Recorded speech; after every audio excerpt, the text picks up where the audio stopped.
강혜신의 오늘의 미국.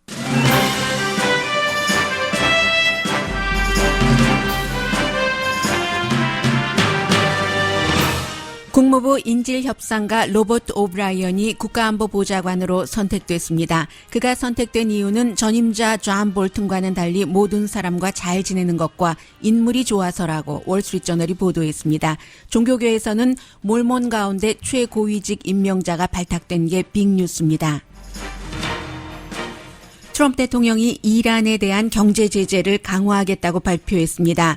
미국이 사우디아라비아 정유시설 공격 배후라고 주장한 이란과 전쟁을 하진 않겠다는 뜻이 확인됐고, 사우디는 미국을 믿다간 큰 코 다치겠다는 의심을 하기 시작합니다. 트럼프 대통령과의 평화협상이 깨진 뒤 탈레반은 지금도 협상의 문이 열려 있다고 밝혔습니다.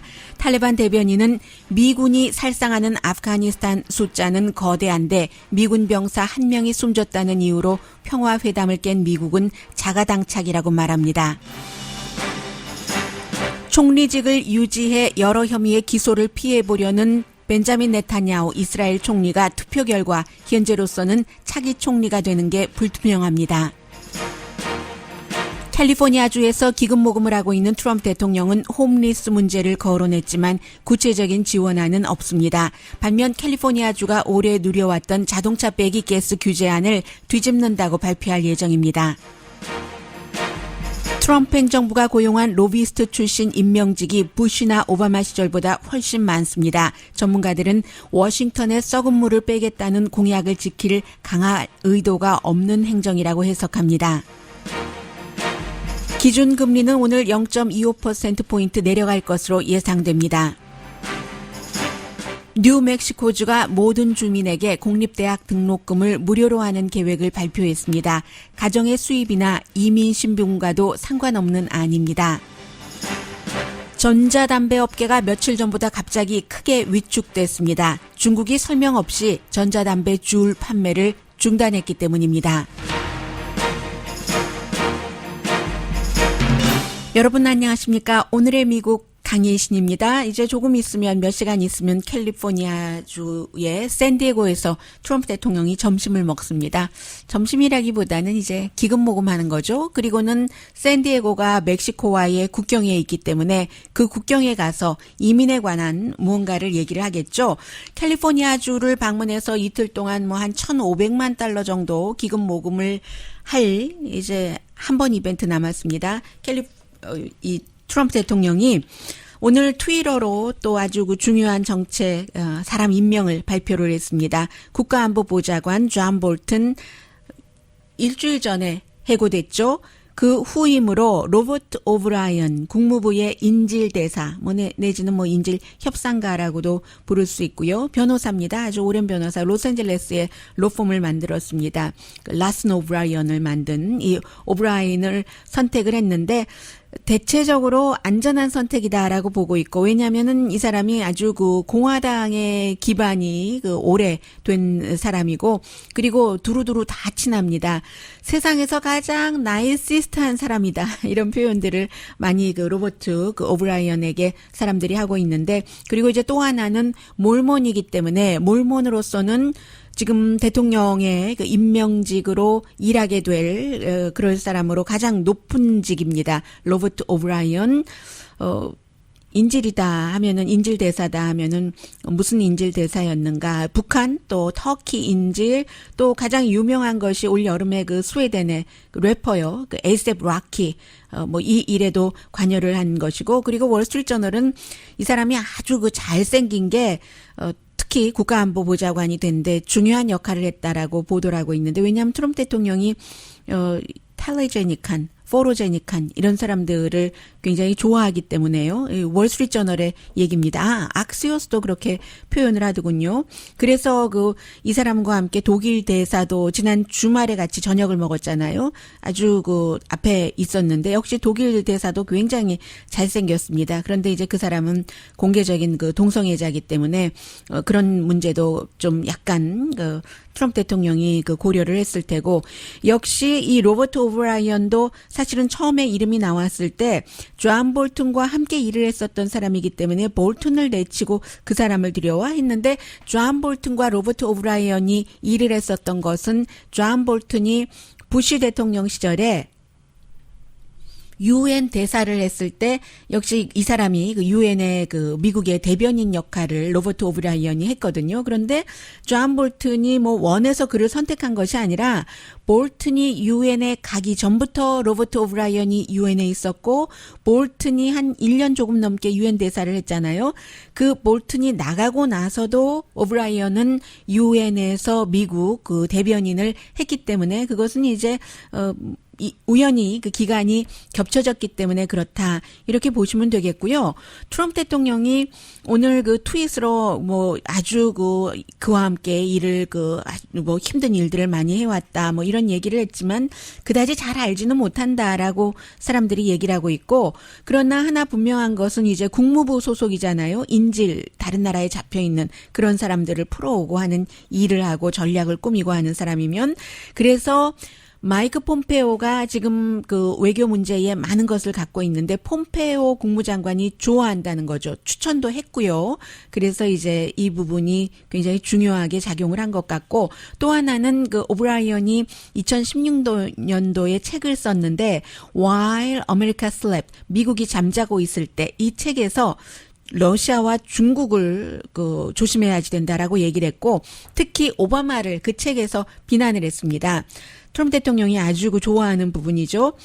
이란과의 그 핵 협상을 하는 그 오바마의 이란 정책이 너무 약하다. 이런 그 비난을 했었을 그런 정도기 때문에요. 이제 이런 점들도 작용을 했을 것 같고 미tt 롬니 전 현재의 그 콜로라도의 상원 의원이고 공화당의 그 후보였었던 미tt 롬니의 외교 자문도 했었던 사람이고요.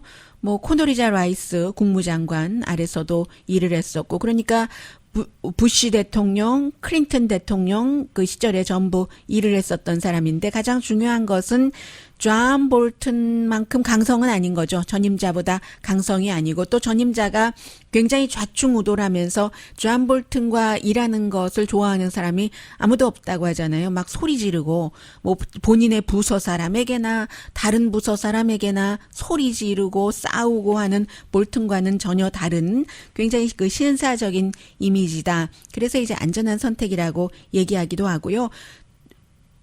대통령이 3년 임기를 채우는 동안에 4번째 국가안보보좌관은 거의 뭐 전례 없는 일인데요. 앞으로 중요한 일 많이 하게 되겠죠. 아프가니스탄, 중국, 북한, 사우디아라비아, 이란, 베네수엘라와의 모든 문제. 그래서 이제 특히 한국에서는 북한과의 이슈 때문에 주목을 할 테고요.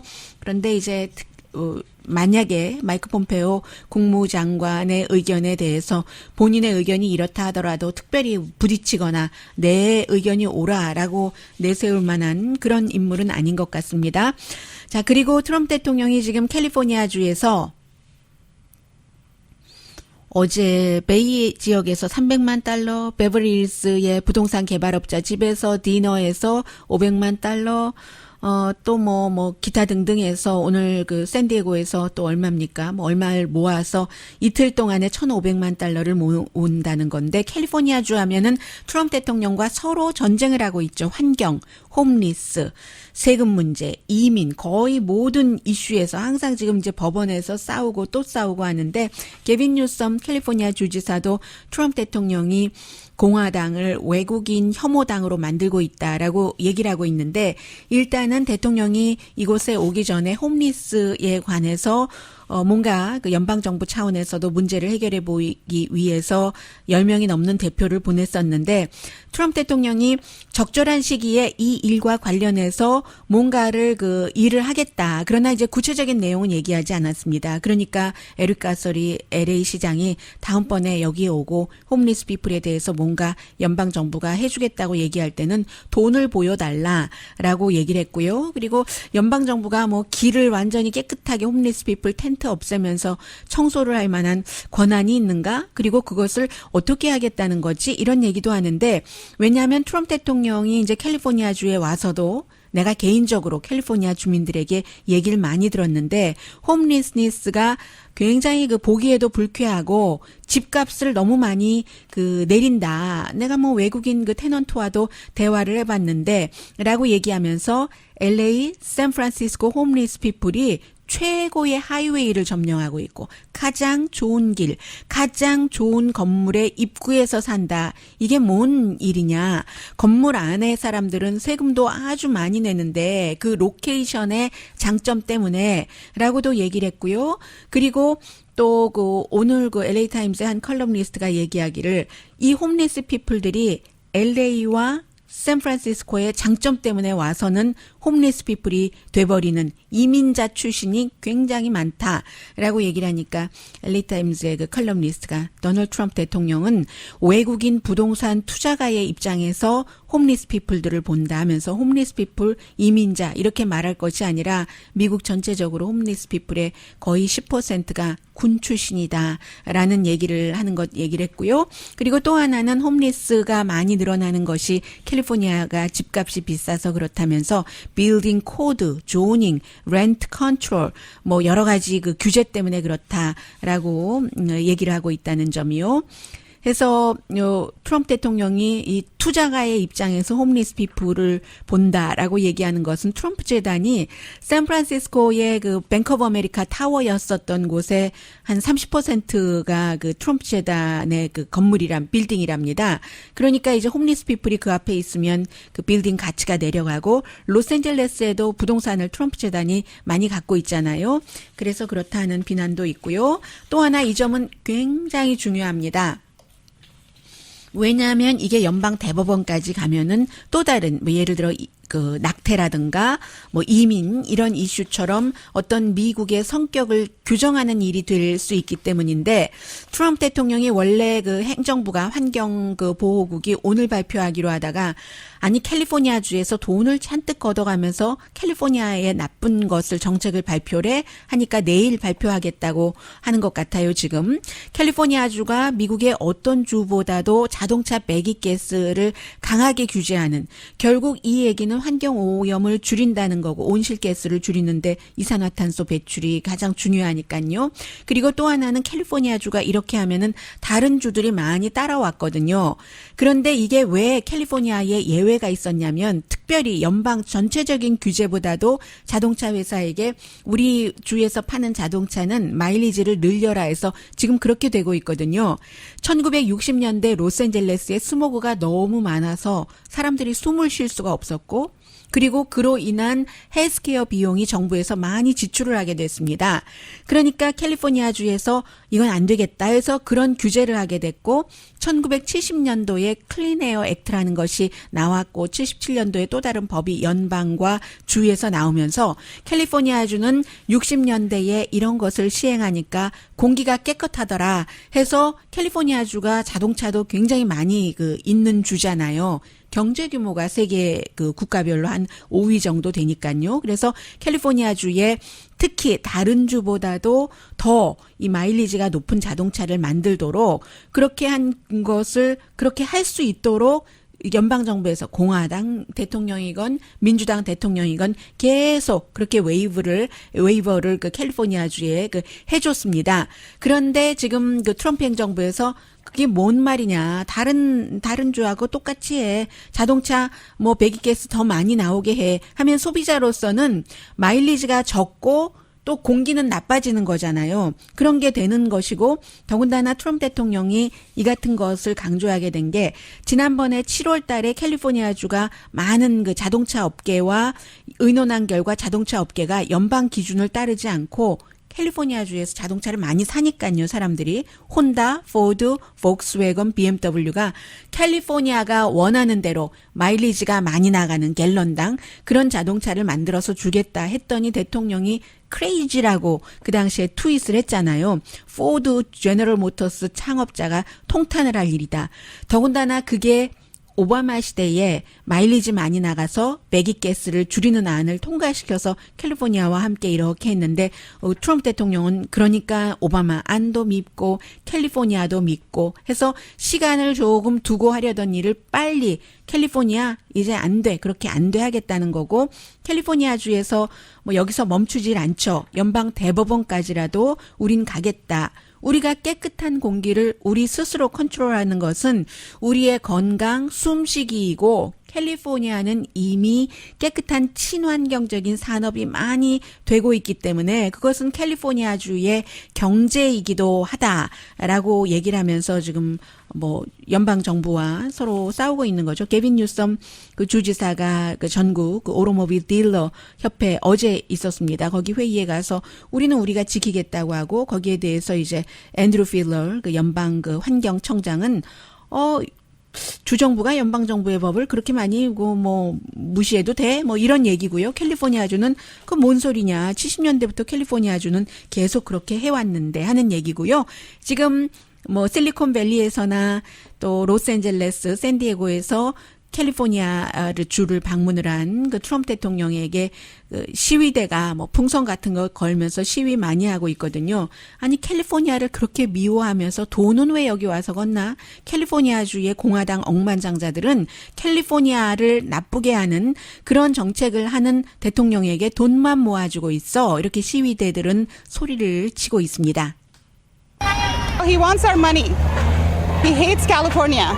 We know how he treated us after the fires, after everything else. Now he wants to use homeless people as an excuse to have his friends make money.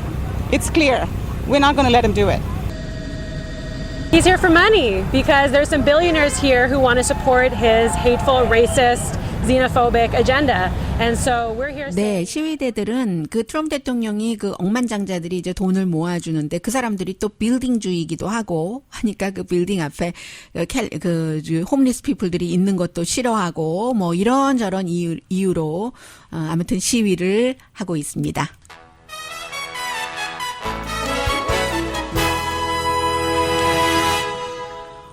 그런데 제가 지금 뭐 캘리포니아주에서 방송을 하고 있고 또 미국에서 한인 이민자들이 가장 많이 살고 있는 곳이 캘리포니아주 로스앤젤레스이기 때문에 그렇지 플로리다주만 여행을 가더라도요. 캘리포니아주 사람들을 무슨 머리에 뿔난 이방인처럼 생각하는 사람들이 굉장히 많다고 하더군요.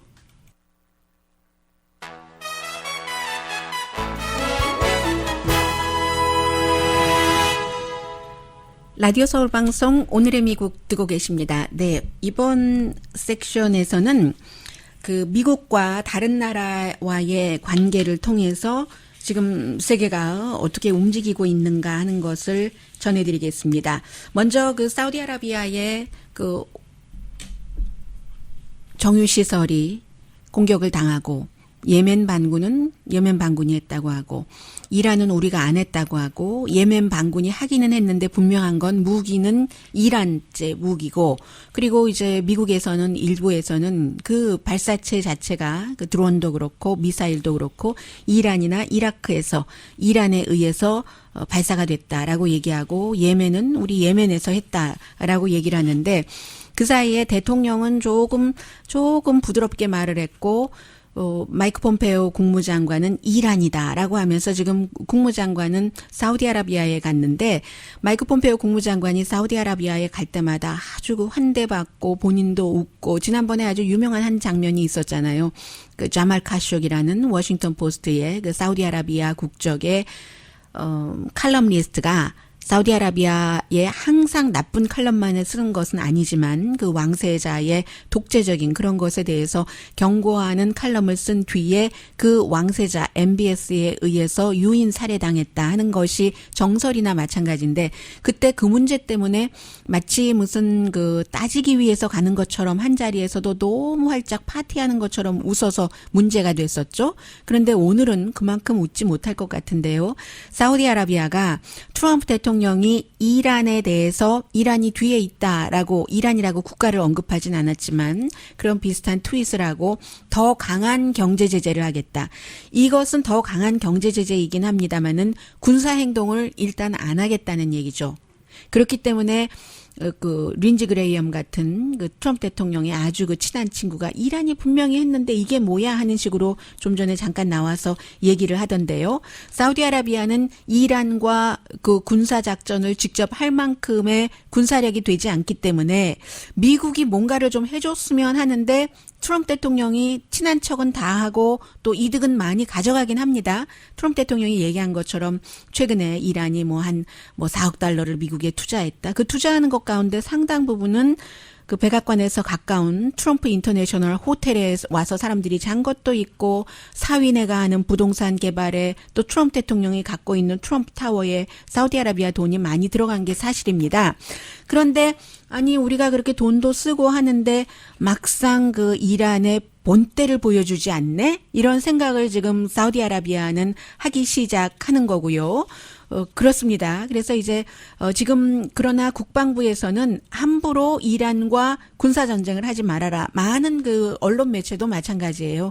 오늘 그 LA 타임스도 사설을 보면은 트럼프 대통령이 이란과 그렇게 금방 군사적인 그 행동을 할 것 같지 않은데 그 말을 지켜라라고 얘기를 했고 오늘 뉴욕 타임스도 트럼프 대통령이 트윗으로 한 말을 지킬 수 있다는 걸 보여줬네. 군사 행동이 아니라 이제 경제 제재를 하기로 했기 때문에요. 그래서 린지 그레이엄처럼 군사적인 어떤 것을 강조하는 사람, 린지 그레이엄은요, 굉장히 그 군산업체로부터 돈을 많이 받는 사람이거든요. 본인이 군 출신이고 그런 사람은 실망했겠지만 대부분은 전쟁하는 것을 원치 않습니다. 또 다른 전쟁으로 가면은 오일값 오르죠. 또 중동 전쟁에 미국이 또 개입하면 아프가니스탄에 18년 들어가 있는데 그게 어떻게 될지 모르고 사람들은 전쟁을 좋아하는 사람보단 싫어하는 사람이 많습니다. 그래서 지금 국방부라든가 이런 데서도 여러 가지 그 조심해야 된다라고 했고 월요일에 국가안보 미팅에서 이란의 오일 시설을 공습하는 것이라든가 사이버 공격을 하는 것에 대해서 누군가 안을 냈을 때 트럼프 대통령이 뭐 다른 옵션은 없나 하고 얘기를 했다고 하거든요. 큰 전쟁은 피하고 싶어 하는 게 트럼프 대통령입니다. 아무튼 그래서 지금 이렇게 돼 있고 이란은 우리가 하지 않았다는 것을 미국에 공식적으로요. 어떤 문서를 통해서 전달을 했다고 하고 이란 정부 측이 이란의 그 종교적인 지도자나 아니면 그 혁명 수비대보다는 조금 온건하기 때문에 정말로 정부 측을 제외를 하고 혁명 수비대라든가 이란의 그 종교적인 지도자 그쪽에서 공격을 한 것일지도 모르는 것이고요. 아무튼 사우디아라비아로서는 굉장히 조금 가장 위험한 거잖아요. 그 사우디아라비아가 세계에서 그 오일 생산을 가장 많이 할 수 있는 나라고 그 사우디아라비아에 지금 이제 그 민간 업체로 돌리려고 하지만 국영 기업이 제일 중요한 그런 곳이 공격을 받았는데 미국이 아무런 행동을 보여주지 않는다는 이런 것. 그래서 사우디아라비아로서는 사실은 이스라엘의 벤자민 네탄야후와 마찬가지로 트럼프 대통령을 드림 대통령, 미국의 드림 대통령이라고 생각을 했는데 정작 중요한 때는 뭔가 행동을 해주지 않네? 하고 아마 마이크 폼페오에게 어떤 식으로든 지금 전문가들이 보고 있기로는 컴플레인을 할 것으로 보고 있습니다. 그리고 이란으로서는 우리가 참 잘하고 있네. 미국의 정찰 드론을 격추시켰는데도 우리 똑같이 안가품 보복 공격하겠다고 하다가 10분 전에 그 공습 명령을 취소를 해버리고 이번에는 트럼프 대통령이 가장 좋아하는 동맹국의 심장을 예를 들어 우리의 무기든 뭐가 됐던 공격을 했는데 말만 강하게 하고 아무것도 안 하네. 트럼프 대통령이 우리와 협상하고 싶어 하니까 우리 지렛대만 커지는 거네. 물론 다음 주에는 그 하산 로하니 그 이란 대통령과 유엔에서 만날 확률이 조금 줄어들긴 했지만 그 다음에도 세월은 늘 있는 거니까요. 해서 이란으로선 또 우리가 원할 때마다 오일 값을 팍팍 올려서 세계의 위험을 높일 수도 있네. 이런 것도 조금 그 생각을 했을 테고요. 그래서 지금 사우디아라비아와 미국과 이란과의 관계는 이렇게 되고 있고 탈레반은요. 이제 아프가니스탄으로 가보면 탈레반과 협상을 캠프 데이비드에서 하려고 하다가 존 볼튼도 반대하고 또 뭐 탈레반 그쪽에서 미군 병사와 뭐 한 11명 정도가 숨졌고 하니까 이래저래 트럼프 대통령이 딱 그것을 협상하려고 하던 것을 일단 멈춤을 했죠. 그런데도 탈레반 협상가는 BBC 방송과 인터뷰하는 거 보니까요. 우리는 아프가니스탄의 유일한 그 평화 정착은 미국과 대화하는 것뿐이라고 본다라고 얘기를 하면서 그 탈레반의 대변인입니다. 시어 모하메드 아바스 스테인주 자이가 얘기하기를 탈레반은 문을 열고 기다리고 있다. 트럼프 대통령이 협상하기를 원하면 협상을 그렇게 하겠다고 하다가 12명 숨진 사건으로 미군 병사 1명 포함해서요. 안 한다고 하면은 계산을 한번 해봐라. 미국에 따르면 미국이 늘 얘기하잖아요. 탈레반을 얼마나 우리가 많이 죽였는가. 이런 얘기를 하잖아요. 미국에 따르면 미국은 정말 수천 명 이상의 탈레반을 살해했는데 미군 병사 1명 숨졌다는 것의 반응이 평화협상 깨기냐? 탈레반 내에서 그렇게 얘기하고 있고 미국에선 많은 사람이 탈레반은 그 테러 그룹이기 때문에 그런 형태로 그런 대통령의 별장에서 협상을 하는 것은 아니다라고 생각하는 사람들도 많이 있습니다. 그리고 트럼프 대통령에게 다시 생각해라 라고 얘기를 했고요. BBC 방송이 탈레반의 대변인과 인터뷰를 한 뒤에 하루에 아프가니스탄에서 미군의 군사행동으로 평균 74명이 숨진다고 세계에 알려줬습니다. 그리고 이제 그 이스라엘과 미국과의 관계인데요. 벤자민 네탄야후에게도 사우디아라비아의 그 MBS가 무하메드 빈 살만 그 젊은 그 왕세자가 얘기하는 것처럼 드림 대통령 아니겠어요? 그런데 지금 벤자민 네탄야후를 지난번 불과 4월이었던가요?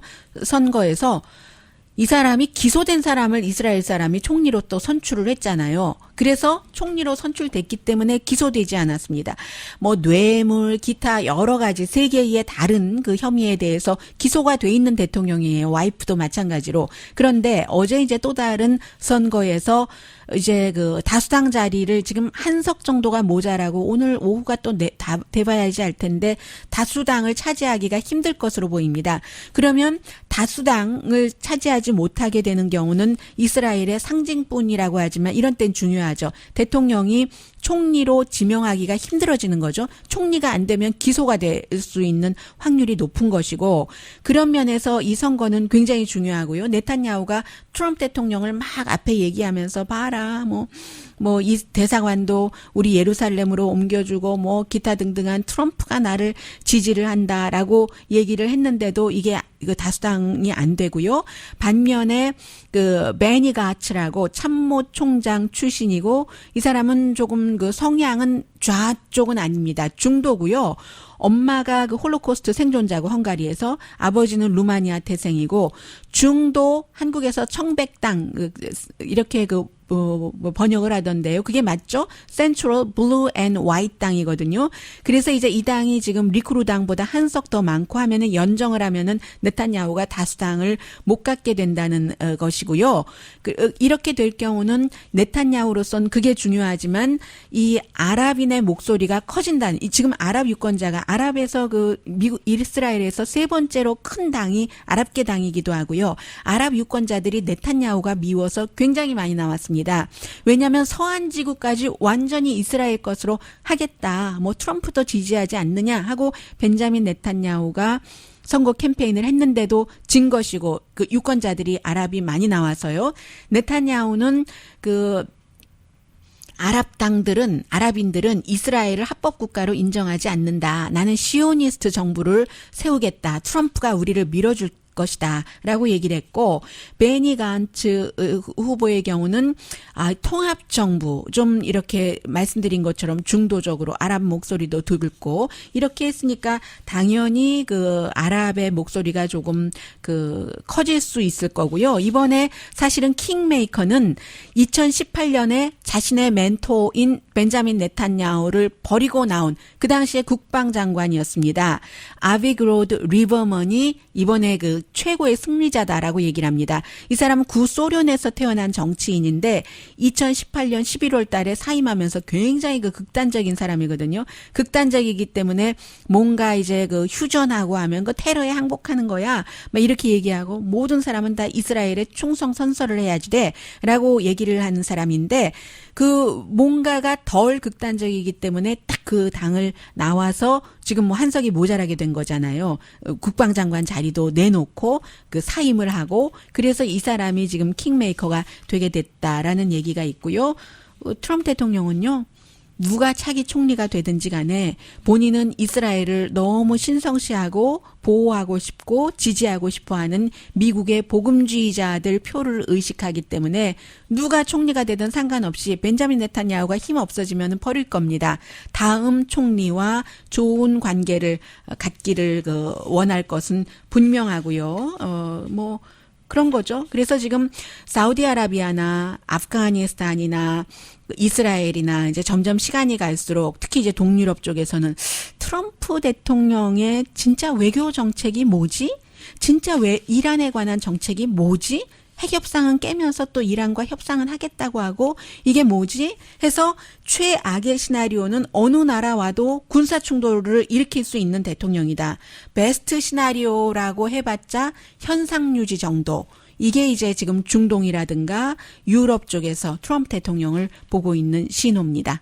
아마 한국에서도 북한과의 핵협상이 그 4차 회담 이후에도 제대로 되지 않으면 한국의 많은 진보도 트럼프 대통령에게 실망할 테고요. 한국의 많은 보수는 처음에는 우리는 트럼프 대통령을 공식적으로 지지해야지 된다라고 얘기했는데 지금은 입장이 좀 달라진 것 같고요.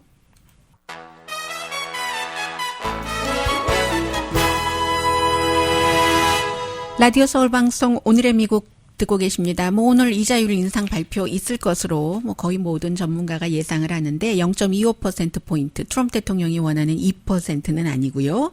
그리고 또 올해 안에 한 번 더 있을 것으로 예상되는데 그렇게 되는 경우 사실은 작은 액수에는 크게 해당되지는 않아요. 예를 들어 그 홈론 뭐 라인 오브 크레딧 같은 경우 한 뭐 3만 달러 그 빚을 갚아야 된다 하면은 $6 25센트 정도 이득 볼까요? 한 달에? 그러면 30만 달러면 $62 정도 되네요. 그리고 변동이자율, 자동차 융자 모두 다 해당이 되고요. 소비자에게 대부분 소비자에게 좋은 이자율을 가질 수 있으니까 돈 많이 빌릴 때는 좋을 테고 은행의 세이빙 이자는 좀 줄어들고요. 이로써 기준금리 1.75%에서 2% 사이가 될 것으로 예상이 됩니다. 그리고 또 하나 지금 버니 샌더스 민주당의 예비선거 후보가 하나를 안을 냈는데 하우스 그 플로핑하는 살지 않으면서 집을 고쳐서 파는 거기에 대해서 텍스를 본인이 대통령이 되면은 25%를 내게 하겠다.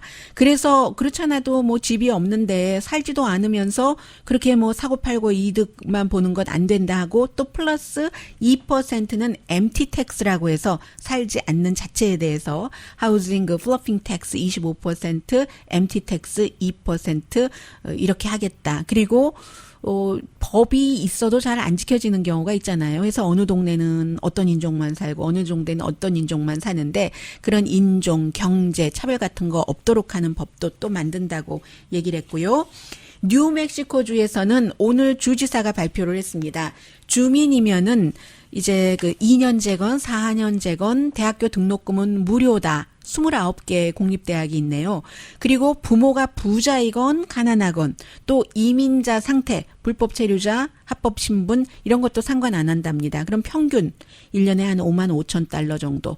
그러면 뉴멕시코주가 미국에서 가장 가난한 주 그룹에 속하는데 2,500만 달러에서 3,500만 달러 정도를 주정부가 해야지 된다는데 그럼에도 불구하고 교육을 많이 시켜서 또 부모들의 부담도 줄여주면서 주가 성장하는 게임 체인저가 되겠다 하는 게 민주당 주지사예요. 미셸 루한 그리샴 주지사가 오늘 발표를 했고 주의회는 통과해야지 됩니다. 미국에서 뭐 꼭 뉴멕시코뿐만이 아니라 다른 여러 개 주에서 뭐 25개 뭐 뉴욕 뭐 오레곤 테네시 다 포함해서 프리 칼리지 학자금 이런 프로그램을 시작을 하는데 코넬 대학 의대는 또 다 그 등록금 안 받는다고 했잖아요. 뉴멕시코의 경우는 뭐 이민 상태에도 체크하지 않고 그렇게 주민이면 혜택을 주겠다라고 얘기를 했는데 등록금만입니다. 기숙사라든가 생활비 같은 것은 포함되지 않고요. 또 부시 행정부나 오바마 행정부 때보다 지금 트럼프 행정부 때에 로비스트를 고용하는 이런 비율이 너무 높아서요. 그래서 이제 지금 3년쯤 됐으니까 쭉 계산을 해보니까 스왑프라고 해서 워싱턴의 뭐 스왑프 그 더러운 썩은 물을 내가 드레인을 쫙 다 뽑아버리겠어 라고 얘기했는데 그 같은 일은 일어날 것 같지 않다라는 그게 이제 캠페인 슬로건으로 끝날 것 같다라는 얘기입니다. 워싱턴의 그 변화, 진지한 시도도 하지 않는다는 거죠. 왜냐하면 그 로비스트를 너무 많이 고용하고 있기 때문에 장관 가운데서도 뭐 환경부 장관은 뭐 예를 들어 환경부 장관, 재무부 장관, 뭐 기타 등등 장관의 오일업계의 로비스트, 또 뭐 석탄업계의 로비스트, 무슨 뭐 항공업계의 로비스트 이런 사람들을 다 장관으로 했죠. 그렇기 때문에 로비스트뿐만이 아니라 이제 기부자라든가 특수 이익 집단의 과의 뭐 워싱턴 포스트가 보도를 했는데 unholy 동맹이다. 정말 성스럽지 않은 그런 동맹이라고 표현을 하고 있습니다. 그래서 로비스트들이 이제 2019년도에 이제 이런 사람을 어떤 그 자리에 임명한 것은 물론이고 로비 업계에서도 정부에 로비하는 돈이 지난해에 34억 달러가 넘어서 2010년 이후에 가장 많답니다. 올해는 뭐 당연히 더 늘어나겠죠.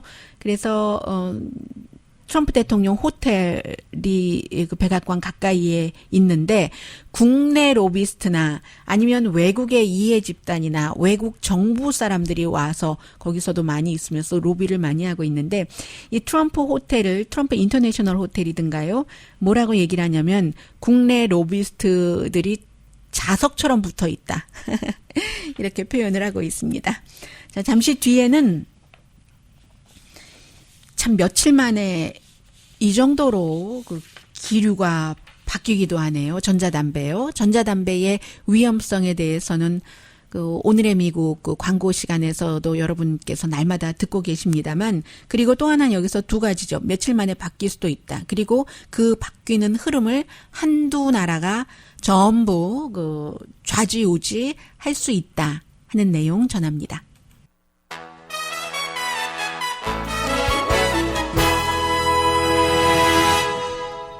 라디오 서울 방송 오늘의 미국 듣고 계십니다.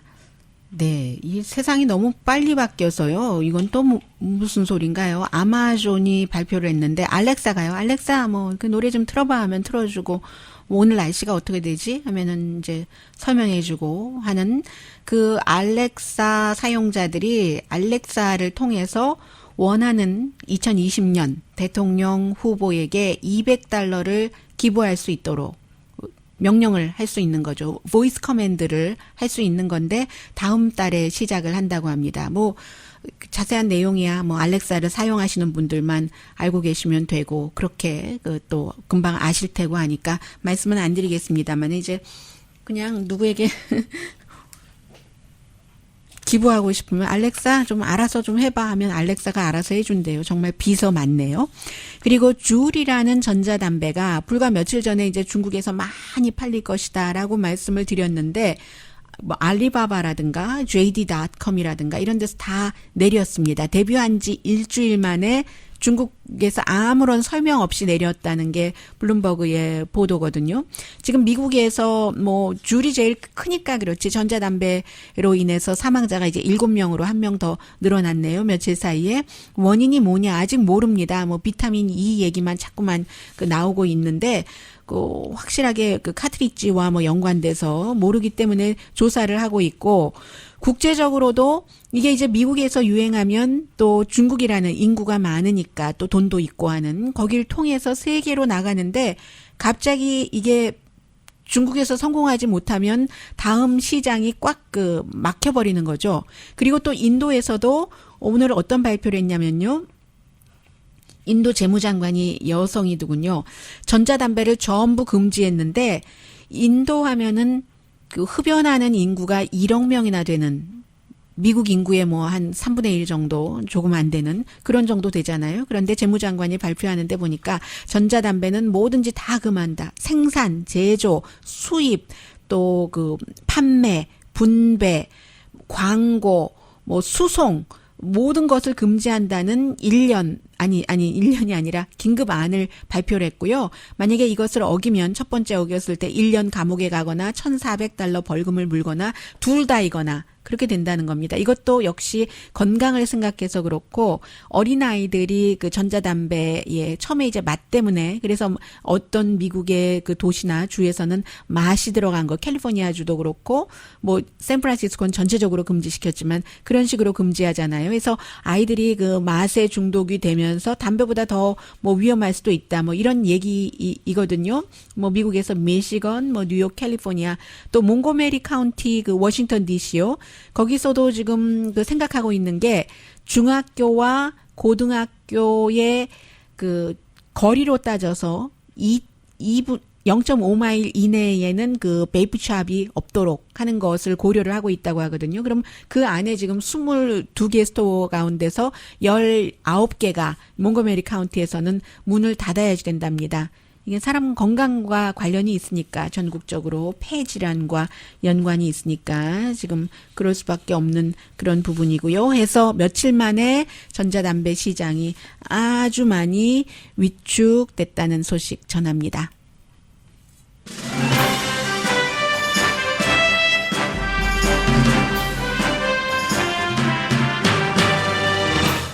이렇게 어느 날 갑자기 며칠 안에 세계적으로 확 클 것 같은 것이 줄어든 것도 있지만 서서히 그 힘을 확장해가는 사람도 있거든요. 지금 그 사우스밴드의 인디아나주의 피트 브리저지 민주당 예비선거 후보의 경우가 그 케이스인데 미국에서 바다건 내륙이건 보수 지역이건 진보 지역이건 시장들이 큰 도시건 작은 도시건 50명 이상이 오늘 USA 투데이에 이 사람을 지지한다 하는 공동 그런 그 지지안을 냈습니다. 그런데 여러 가지 이유가 있지만 가장 중요한 게 이 사람은 당파적인 그 진영 논리에 갇힌 사람이 아니라 현실적으로 문제를 해결하는 사람이다 하는 얘기였습니다. 기반을 넓혀가고 있어요. 강희신이었습니다.